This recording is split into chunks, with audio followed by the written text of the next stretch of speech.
Derpy. Oh, hey, good morning. Yeah, good morning, everybody. Welcome back to the show. I was Apparently Ryan took the under. I was fighting self-defeat. Good morning, everybody. Yeah, good morning. It is episode 409 of the two Man. Dumb Yinzers. Two Dum Yinzers. There we go. My God, bro, did you really take the under? Or you were all happy before we started, and like realization came in, like I just bet the house, and it was the wrong bet. I worked really hard on something last night. I created a short list, a short list of my observations of last night. We're going to talk about the whole game, of course, and of course we are talking about the Pittsburgh Steelers versus the Cleveland Browns Monday Night Football game. Let me give you my three observations first, and then we'll go from there. Numero uno, our offense is offensive. It is really offensive, Mike. This offense is it's as not good as you can get. Yeah, it's atrocious. Outside of what George Pickens, what's there to be happy about? I'm being serious. I'm not trying to be a negative Nelly, but whoo. How can how can you avoid it after this game that we just had? Yes, we are 1-1. Yes, we are in second place to ourselves because of the tiebreaker. But anyway, offense is offensive. Yes, that is number one. My number one observation from last night. I don't think anybody can argue this. Number two, Cleveland and the Steelers are one of the oldest franchises in the league. It goes way back even before the NFL. And what I can't understand is when they start burning the terrible towel in Cleveland to prepare their people for this game, have they never, ever, ever, ever, ever, ever, ever, ever, ever seen what happens when you burn the terrible towel or deface the terrible towel in any way? Yes, it sounds like a silly superstition, but historically, go to any team that's ever did it and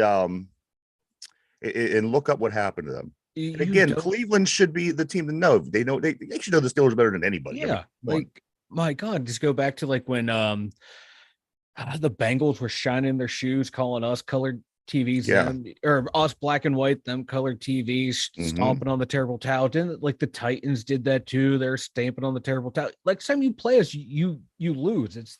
You don't do that to the terrible towel. You can do it to the logo, do it to a jersey, but you don't do it to the terrible towel. Myron Cope was immediately inducted into the football gods when he arrived, and he will make sure that you will not do well for a very long time after you do something to the terrible towel. It sounds silly, it sounds stupid, but you know what? I've never seen it not be true. It's true. I've never seen it not be true. I hate it's superstitious. Don't do that. But that's the one that you don't do in all of sports. You don't mess with the terrible towel for some odd reason. You just don't do it. Yeah. Burn the Steeler jersey, desecrate a Steeler flag, but don't mess with the terrible towel, because when you do, you're going to lose. And you're going to lose. You're going to lose in heartbreaking fashion, or you're going to get a drubbing. And it seems like most teams understand this. You don't see it happening regularly, but the teams that do, watch what follows. Watch what follows for them. And the one team that you haven't seen do it that you would think would do it would be the Ravens. They're smart enough to know you don't mess with it. They're as dumb as they are smart enough to know. They're smart enough to know that, because they're hey, if we're gonna get beat, it's gonna be mano a mano. We're not invoking the football gods. Yeah. Once you start poking at the football gods, that's when you run into trouble. You don't poke.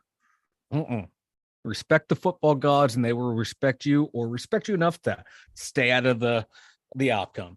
That's exactly. But my God, that Steeler offense.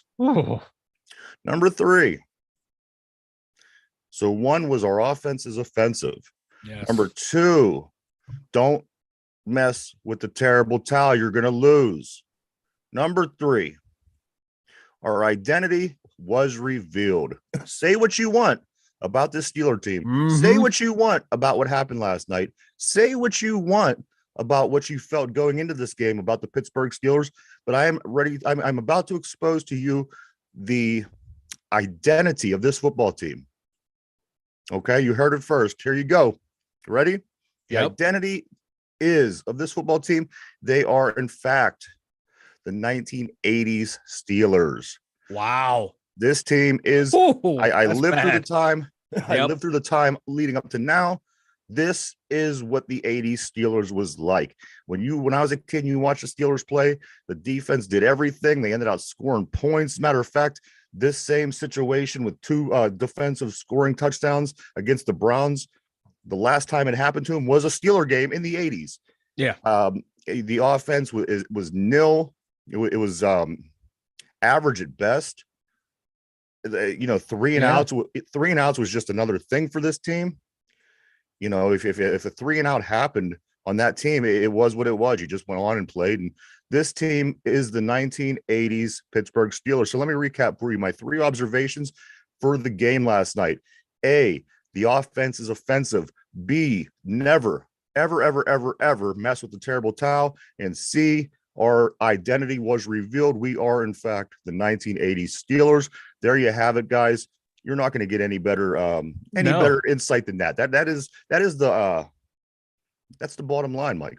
That's the bottom line because you said so. But because I said so. Because you are right about the identity of this team. This was the 1980s all over again. God, Kenny Pickett was filling the role of Bubby Brister. George Pickens was filling the role of Louis Lips, being the only sign of life on the offense. Freiermuth and Eric Green, the offensive line. Freiermuth, 2 catches for 5 yards this year and a touchdown. Yeah.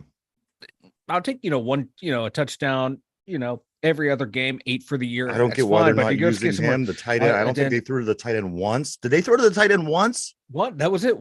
They had one little swing pass to Muth, and that was it. Come on, Allen, between Muth, Allen Robinson, and I want to say Boykin and Calvin Austin III, they had 5 catches, and Robinson had 2 right off the rip. It felt like so. This is the 1980s offense. This is. If you ever wondered what life before Ben was like, you're this is what it was now. like. You guys that are crying on Twitter, on X, whatever you want to call it, you would have not survived the 80s. This is not a generational thing. This is our parents and grandparents that grew up with, they had the Super Steelers, then they went to the 80s. They had that heartbreak.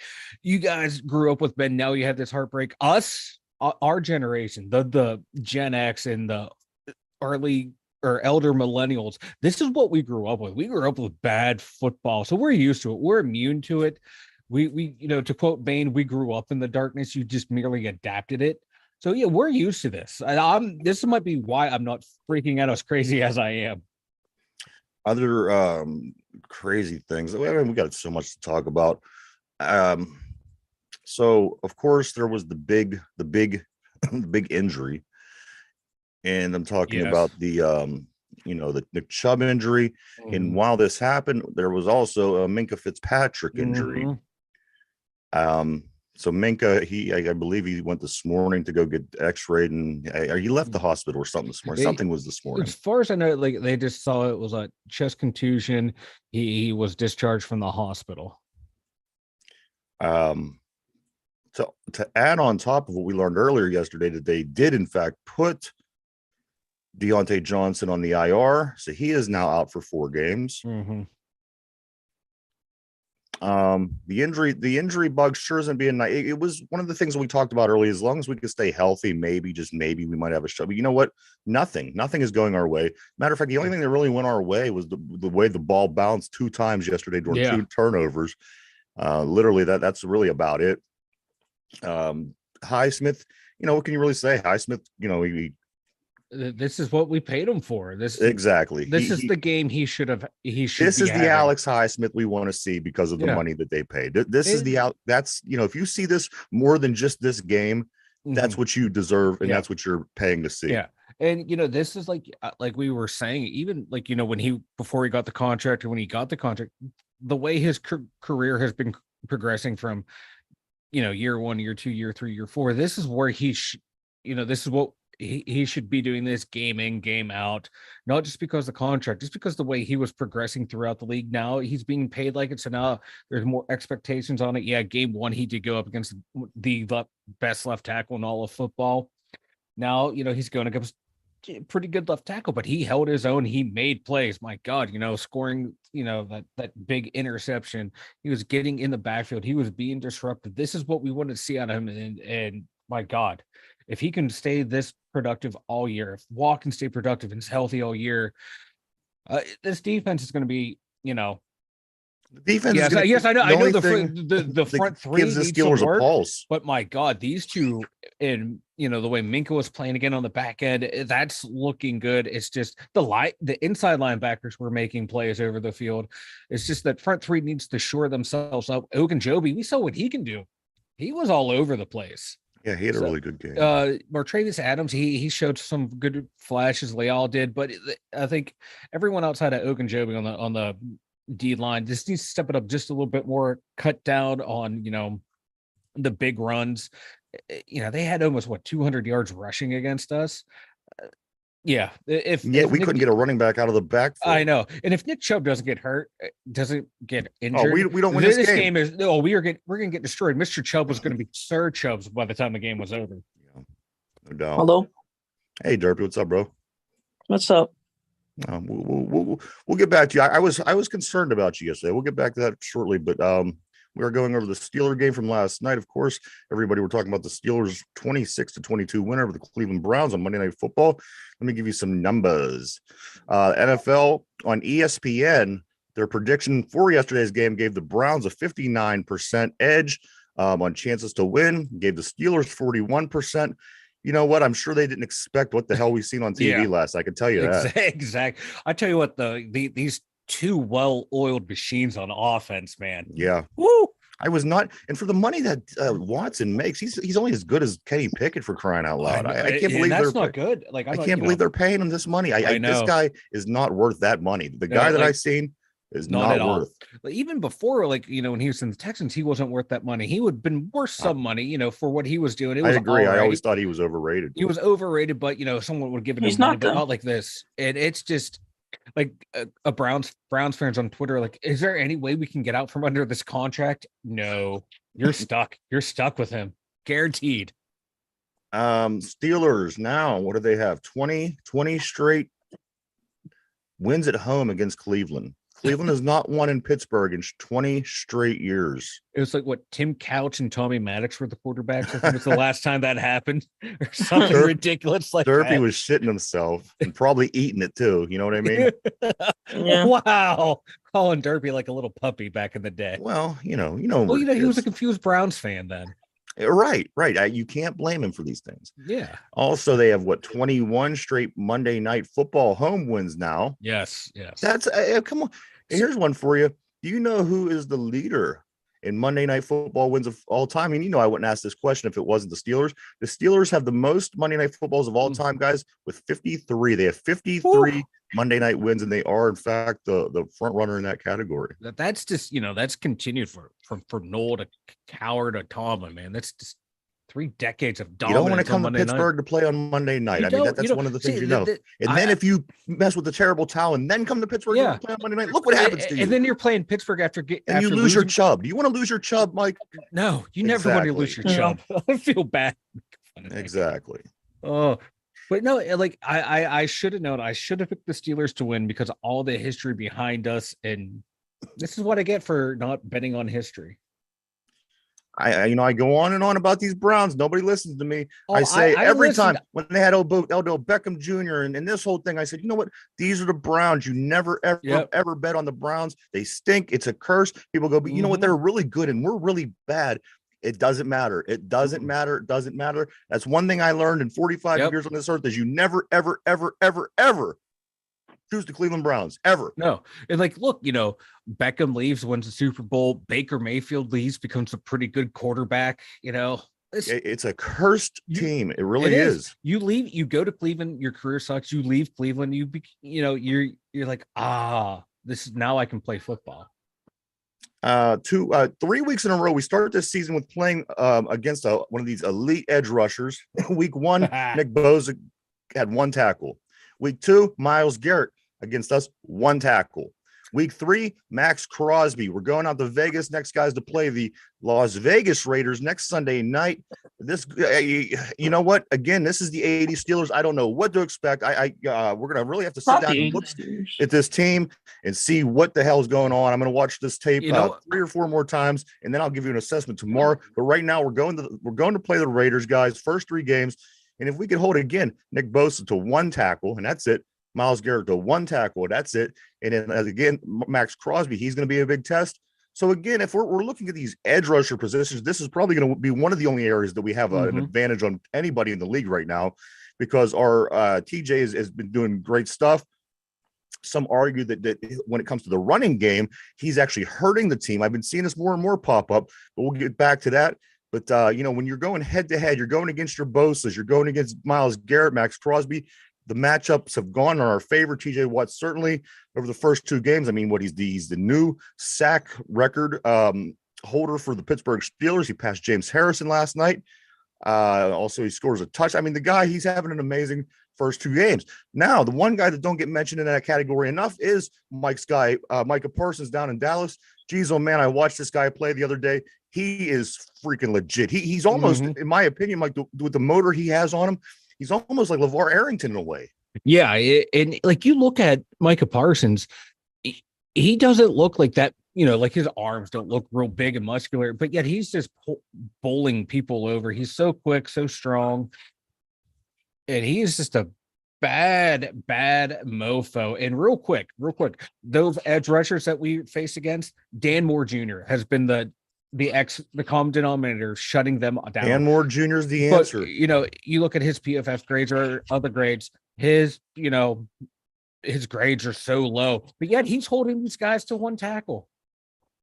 What I can also get, Mike, with this Myles Garrett with his 1 tackle, whatever it is that Lamar Jackson is doing to get him an MVP, whatever it is that Myles Garrett is doing to get him high atop this edge rusher list every year that puts him ahead of TJ that we see all the time, they don't do it to us. I could tell you that's one of the things that's, we see it like when we watch them play someone else, like, oh wow, they're really good. But the minute they play the Steelers, we have, like you said, that is one thing we do well against the Niners and Rams. Well, the Rams played them close, divisional opponents. We know how to shut them down, but other teams have trouble shutting down TJ Watt within our division. Right. So a lot of the times though, these teams will just like isolate their left or right tackle on the edge rusher. Pittsburgh, will move someone over every once in a while, help chip.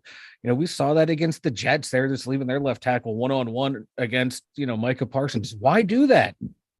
Bleed hope over every once in a while, help these guys out. But it's just, the way our offense was drawn up to stop the edge rushers. That's like the only thing working on the offense. Yeah, you ain't kidding. So we just need to keep facing the best edge rushers in football. Please bring them on, because that is the only thing that, like I said, it's we're having success with, oddly, and nothing else. But there you have it, guys.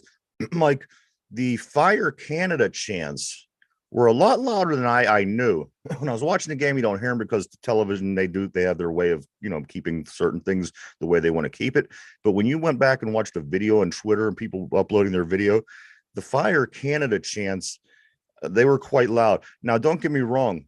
The offense is offensive. The whole offense. I understand. I agree entirely. I'm not debating it one bit. But if you would, let me ask you this, because there's a couple solutions that people have, and I don't really even know if they're solutions. For one, Mike Evans is people are talking about Mike Evans should come here from Tampa Bay. I don't think Mike Evans makes too much of a difference if the offense continues to play the way it's playing now. Yeah, the way it's drawn up, and the way the line's blocking, the way the quarterback's playing, you can add Mike Evans, Jerry Rice, and Randy Moss. I don't think it's going to change anything. But the Fire Canada chants, Mike, we're heavy. I don't know if that's the answer. We have what we have right now. They're not going to fire Canada. You wait till the end of the season when his contract's up.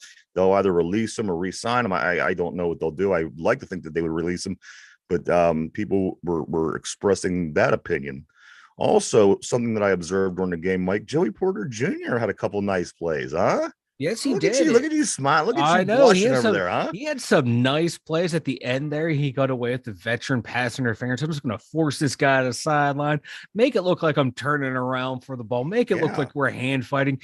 That is a veteran move right there, and it was in front of the officials, man. And they let it go. They said it was hand fighting, and you can't teach that, Derpy. That is all innate ability. Unlike those Ohio State quarterbacks, these Penn State cornerbacks and DBs be shutting people down. I thought that you would definitely jump on Derpy right away, being that Ohio State quarterbacks are 0-6 so far in the NFL season. But you know, I you know what? I didn't want to dig too much on Derpy since his beloved Browns did lose. Well, Derpy's been in bad shape. I know. I've been really worried about him. Derpy, you okay?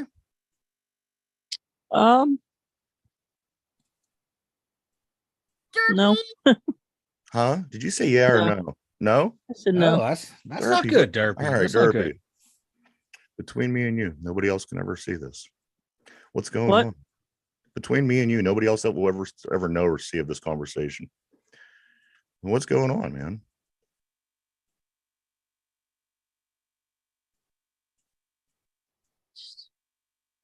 Is it still stemming from the not being able to go to the game? Yeah. Now, I thought that wasn't there supposed to be some kind of consolation for you? I mean, for not going to the game, weren't you supposed to get some all-you-can-eat wings or fries or something? Yeah. And that didn't happen, did it? Yeah. Went to Permani Brothers. Went to Permani Brothers? Heck yeah. Well, hey, that's not bad. Yeah. Did you watch the game at Permani Brothers? Yeah. Did you? Okay, Derpy, what's wrong, man? I think once your sister gets married and that whole situation gets taken care of, and like I said, there's probably a lot going into that. Maybe just maybe things will be a little bit more flexible in your way, and maybe you'll be able to do some different things. But I was concerned. I was concerned about you, Derpy. I'll continue to be concerned about you. But let us go on, guys. I want to say Steelers defense yesterday, 6 sacks, 4 takeaways, 2 touchdowns, 18 quarterback pressures. The defense looked pretty good. They weren't great. I thought the linebackers were certainly the highlight of the day. Even when you went to the inside, I seen Landon Roberts make a real big play at the end of the game. And I also seen Cole Holcomb make a couple big plays during the course of the game. My name is Robert. And the thing is, are you doing an interview while we're on the show? What's going on? Yeah, I'm here. I'm sorry. Are you in line somewhere? No, See, no. See, I think Derpy's got something going on. That's why he's real spotty with his toggle. You just all right. We'll do what you got to do. I'm gonna make sure you're all right though. You just hang in there, buddy. All right. But as I said, there's still a lot in this second or in this football in this defense that is not thrilling you. The defensive line came up with some big plays. The secondary came up with some big plays. However, those positions also they did give some moments where you wish that you were somebody else in there. This Patrick Peterson, I'm waiting for him to do something good. He was dancing. He was dancing and got one of the Browns. He did get one of the Browns to dance. You know what? Hey, we got that going for us. I won't be surprised if he doesn't score a touchdown or doesn't get an interception. There's just something about it. They won though. Such confidence that I haven't seen anything so far that even resembled him getting an interception. No, like between him and Levi Wallace. Oof. Levi thought he was one, but anyway, okay, we got to go through our grades, guys. Grades. Start at the top. Quarterback, Mike. I can't give an F because he didn't throw a touchdown.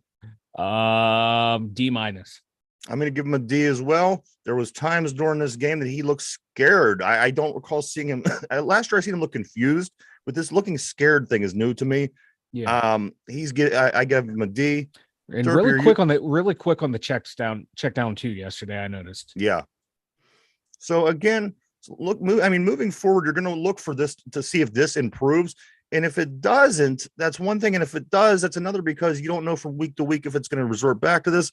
I now expect, I require a couple good games in a row from Kenny before I could even start lightening up, opening back up to him.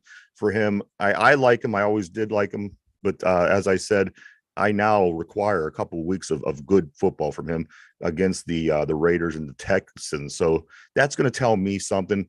It's going to tell me if I should keep defending him or not, because if he goes out and lays 2 more stinkers against those 2 teams, I might start making the other chart down the road. So yeah, let's go to running backs. The running backs couldn't get out of the backfield. Jalen Warren makes a couple nice runs. I mean, geez, oh man, I for what it was, we abandoned the run game again. I don't even think there was really a chance. There was times during this game that I thought we should have been running with Jalen Warren, and it wasn't happening. We decided to go with pass plays that right now, it seems like 31 other teams is having no problem at all preparing for and being ready for. I think that you still have to stick to run game, and I think you still have to use that bowling ball we called Warren and try to open up the offense. Mike, what do you think of the running backs? What kind of grade on the Steelers running backs? Oh, it is kind of hard to grade them the way that offensive line's playing. But 21 carries, 55 yards. I'm going to go with a D plus. Derpy, are you there? Yeah. I mean, all right. What do you give the quarterback play for last night, Derpy? Um. I want to know where Derpy's at.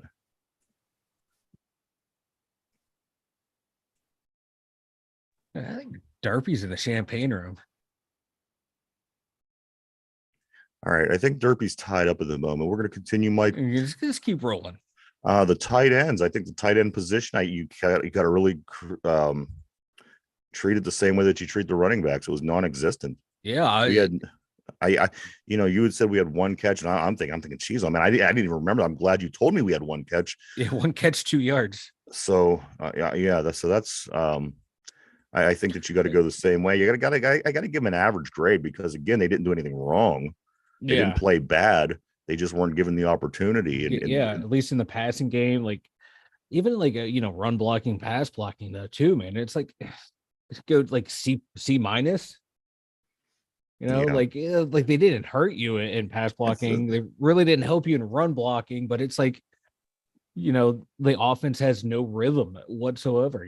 Players, offensive coordinators designing and calling bad plays. Players aren't executing. It's hard to grade. Titans were a victim of circumstance. They were. I don't think you could give them any higher than a C or any lower than a C, just because it was what it was. I'm gonna say a C minus. It is what it is. Let me say this about the next one: wide receivers. Is there anybody that you hate more than Gunnar Olszewski today?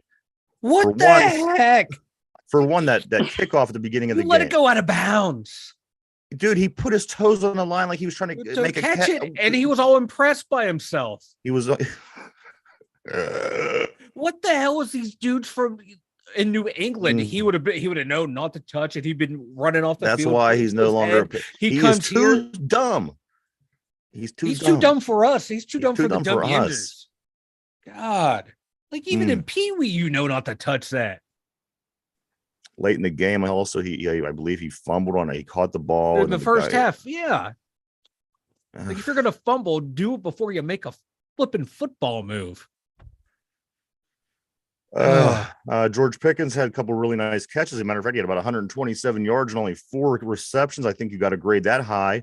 On the other hand, the guy, what's his name? Allen Robinson, 2 for 12. Robinson, this dude, he caught a couple early. That was it. He was only targeted 3 times. Yeah. So then Calvin Austin, Austin was pretty non-existent. 1 for 10 on 4.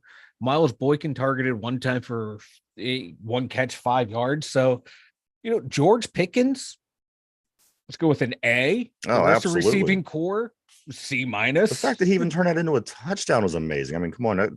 He turned on those afterburners. I'm like, my Lord.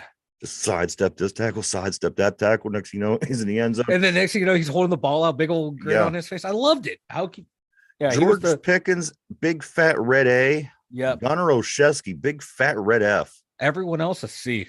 Because you got to go average on this. That makes it an overall you have C. To. Yeah, but because of George, I'm giving it a C plus. Yeah, me too. That check the math. Yeah, that works. Offensive I'm a line. numbers guy. Offensive line, Mike. I'm not even going to give you a summary. It's not even. We don't have the time. We won. Kenny didn't get hurt. Najee and Warren didn't get hurt. D+. Yeah, I'm gonna like go there. Samalu. What has he done since he's come here? He was supposed to be, you're watching all the film in New England. He was the weakest link in that line. Like, yeah, all right, we'll go Travis Kelce's like, oh yeah, he was good. Wink, and then they go and get somebody better and leave us with this guy. Right. Well, man, I'm watching that film, and when he was with the Eagles, he was just one-on-one just destroying guys. He comes here and he's getting beat one-on-one. It's depressing. Defensive line. As you said, Mike, if Nick Chubb wouldn't have got hurt, we wouldn't have won this game. I promise you, we wouldn't have won this game. Yeah. Oh, outside of Ogunjobi. Oh, yeah, Ogunjobi, he was tough. He made a few big plays. But on top of that, I mean, the defensive line wasn't great. The pressure wasn't great by the defensive line. All the pressure that we got on the quarterback came from our edge rushers. Yeah, I'm going to give these guys a C-. Yeah, me too. They're C- on that big run. The running back cut back Leal. He missed contain along with Levi Wallace. So there's like you said, man, the run stuffing wasn't there. The pressure really wasn't there. Ogunjobi had some nice pressures, but that was about it. So yeah, C-. Linebackers. I'm sorry. I give the linebackers an A. I don't think there's any way, what these outside linebackers did in this game, it was above and beyond. To say either of these two didn't do their jobs would be crazy. Then you add in the small things that Cole Holcomb and Landon Roberts did. And Quan, yeah. And Golden even had a nice play. Mm-hmm. I would say you got to give the linebackers an A. I don't really see how. Yeah. I could make an argument for anything, but I think it was an A. It was an A, definitely. When you have 14 points out of your linebacking core, that's an A. And like you said, Quan was all over Holcomb. He had they won the game. Stuff. They did win the game. Yeah. Highsmith, pick. Fumble recoveries out of that linebacking core. Yeah.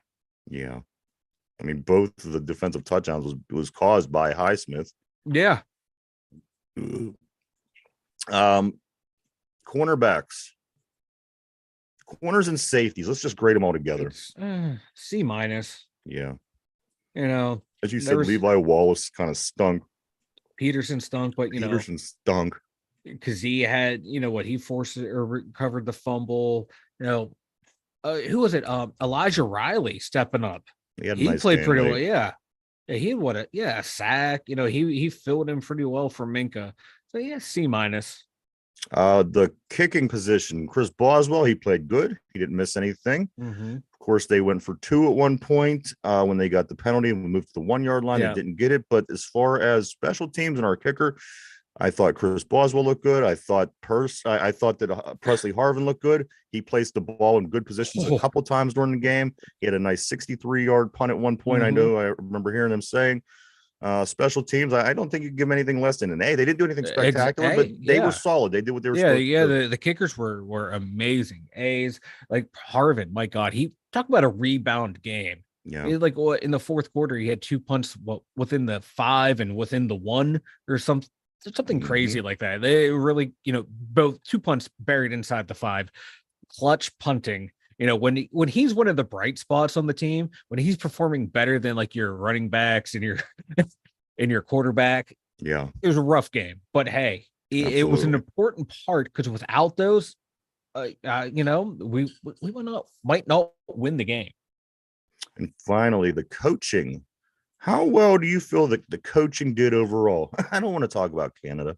I don't want to talk about Tomlin. Just give me an overall assessment, Mike, of how you felt the coaching performed through this game. I'm gonna go with the C. Okay. And there's not much they could have did to make that offense any better. The offense was what it was. This is the 1980 Steelers. People, welcome. And like welcome the back. defense. I'm sorry, Nick Chubb. He's our kryptonite. We cannot stop Nick Chubb. But we were welcome, league. Yeah, but we were able to neutralize. You said what we will about Myles Garrett. We like to clown on him, but statistically one of the top players in the league, and we shut him down. Yeah. Same thing with Zadarius Smith on the other side. We shut him down. We found a way to beat that Brown secondary for a nice long touchdown. So they were able to scheme and design some things that worked when executed well. So, CC plus that range. Yeah, I agree. I can't all be negative. I got to point out where they did things well.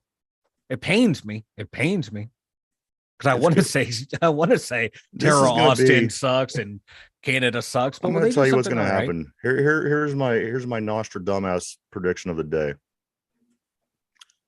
This team is going to perform a lot like last year's team. Every game is going to be exciting, whether it should be or not. This team is going to play the Texans this year. This team is going to play the Raiders this year. This team is going to play some bad teams, but I promise you, this team is going to make every single game one of these heart attacks waiting to happen. That's the team that this is. They're not going to be great. They're not going to be the worst. They are going to have a lot of these scrums. There's going to be a lot of games that you're going to have a heart attack watching, and that should be no surprise. That is going to be your 2023 Steelers.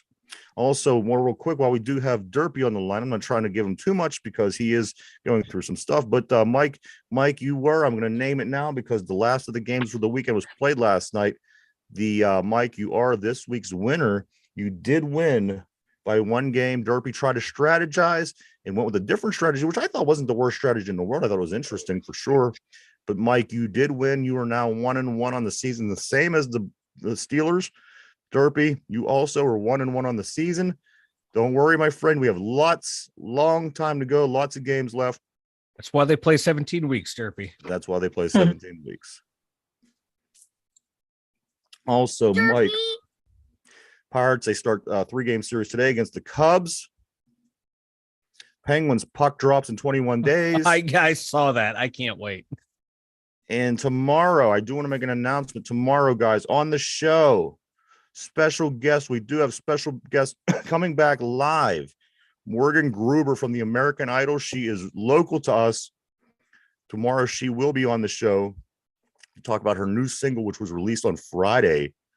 Whatever Gets You Through It. So check that out. In the meantime, the song is called Whatever Gets You Through It.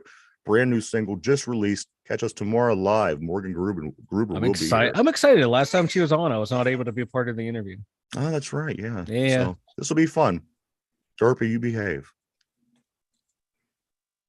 Derpy. Mike, why don't you go and tell everybody about the website? The2dumyinzers.com. Head on over there for all your 2Dumb Yinzers needs. We got links for YouTube, Spotify, Facebook, merch store, Twitter's accounts, mine and Ryan's Twitters, all at the2dumyinzers.com. Go check it out, everybody. www.the2dumyinzers.com. Don't forget the www.the2dumyinzers.com. Brand new stuff. Go check it out, everybody. All right, guys, we are on to a new chapter of our show. Today, we're going to start the Raiders trivia. The Cleveland Browns are done. The 49ers, the weeks of 49ers questions we had to do are done. It is time for the Raiders, guys. Are you ready? Derpy, are you in? Are you in for the trivia? For Raiders. Yeah, I'm here. All right, here we go. Who was the first player to rack up more than 10,000 yards as a Raider? I'm looking for the first player to rack up more than 10,000 yards as a player. Go ahead and think that over. I'll certainly give you choices if you desire. Think that over for a moment. We are live, everybody, 7 days a week, Monday to Sunday, every week, right here. If you'd rather listen to the show in podcast form, we upload the new show that we do every day, every night over on Spotify at 8 o'clock p.m. You can check out the newest show every day, the day that it comes out, 8 o'clock p.m. over on Spotify. All right, gentlemen, the question of the day is this. It's a Raider question because this is who we play next. The question is this. Who was the first player to rack up more than 10,000 yards as a Raider? Do either one of you guys want choices? I have an answer. You don't want Troy? You just want to guess? I was just going to go Kenny Stabler. All right, Kenny Stabler. Derpy, do you want choices or do you want to take a stab at it?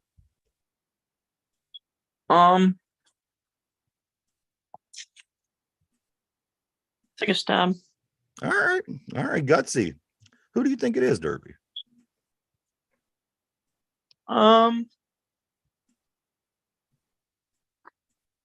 We're talking about the Raiders, right? Yeah.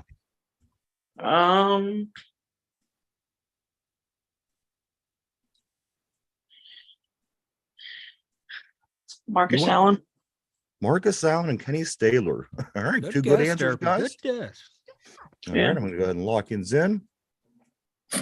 Question of the day is this, guys. Who was the first player to rack up more than 10,000 yards as a Raider? Your choices were Fred Biletnikoff, Tim Brown, Cliff Branch, or Marcus Allen. Oh, Mike chose Kenny Stabler. And Derpy said, who'd you say, Derpy? Marcus Allen? Marcus Allen. The question, or the answer to the question of who racked up the first player for the Raiders to rack up 10,000 yards, it was Tim Brown. Tim Brown. Wow. So there you go, everybody. Mike, you got anything before we take off? I got nothing. I'm sure concerned about Derpy, man. Just the demeanor and his voice. I don't know. I'm worried. Yeah. Should we send someone up there, Derpy? Are you all right? Are you gonna be all right? I don't think so. You don't think so? No, I actually don't think I'm gonna be all right. Derpy, I'm gonna do a whole episode on you. What's going on over there? Hold on, baby. All right. Well, I don't listen. I'll be in touch with you beyond the show, but it is my birthday though. Today's your birthday? Happy birthday, Derpy. Happy birthday. Yeah. Jeez, oh man. Derpy waits till happy we are on the way birthday. out of the show to remind us that it's Say his happy birthday. Jeez, oh man, Derpy, happy birthday. I hope you enjoy your day. I think that you're going to be fine. I will certainly talk to you beyond the show about this, but I will get to the bottom, Mike, of what's going on with Derpy. Anything, Derpy, that you want to say besides that it's your birthday? It's his birthday. We'll have a birthday party for the end of the week. We'll like wait till the end of the week and we'll bring in cupcakes or something. And Mike could watch us eat them. Yeah. All right. So I'll let you simmer. You just relax there, buddy. It's gonna be all right. We do appreciate everybody for checking us out. We appreciate each and every one of you. Believe me, every single person. Thank you so much. Whether you like us, whether you dislike us, whether you think we have no class because we think it's funny when certain people get injured in the NFL. You know what? I don't care who you are. We appreciate each and every one of you. Yes. Thank you. And thank you for your feedback. Also, guys, Pittsburgh Steelers, they win last night 26-22 over the Browns on Monday Night Football. The division looks like this. The Ravens up top 2-0. Steelers in second place with the 1-1, but with a tiebreaker of the Browns. The Browns in third place with the 1-1. And the Bengals, the big favorites in the offseason, are 0-2 with a quarterback who is ailing. Guys, it's going to be an interesting season. Again, every single week is going to be a heart attack game for the Steelers team. This is the team that you have. I promise you. We lived it, man, Mike. The 80s Steelers. Yep. Here it is. It's back. It's back, baby. This is what, if you ever wondered, just take a look. But I do want to say thank you for checking us out, everybody. We are the two Dum Yinzers. For Derpy on his birthday, Mike, myself, everyone have a great day, and we'll see you tomorrow.